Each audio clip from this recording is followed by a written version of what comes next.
it's Mark Weiss. In the latest skirmish in the battle, the ongoing battle between UnitedHealthcare and Envision Healthcare, Envision has filed suit alleging some very interesting facts concerning exclusive contracting.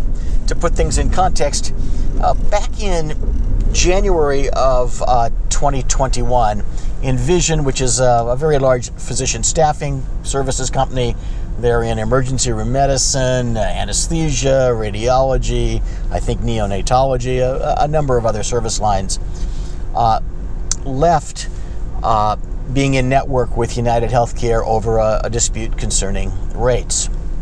So now it's into the 6-month out of network.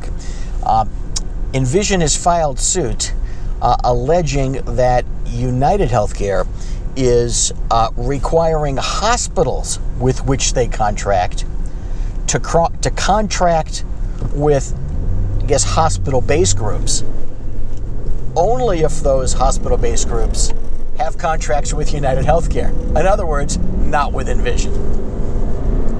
Envision argues this is all over money and pressure. UnitedHealthcare says this is all about money and pressure, but pointing the other direction. It's an interesting twist, though. You know, the whole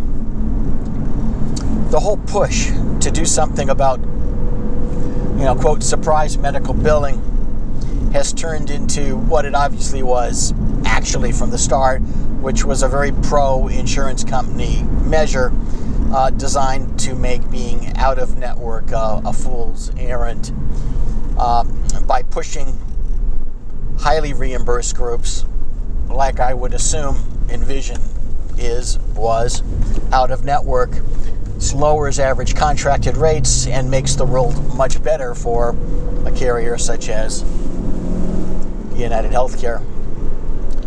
At the same time, putting pressure on hospitals to contract only with contracted groups, if that indeed is what UnitedHealthcare is doing, puts another sort of vice grip onto UnitedHealthcare, onto Envision and other large physician groups.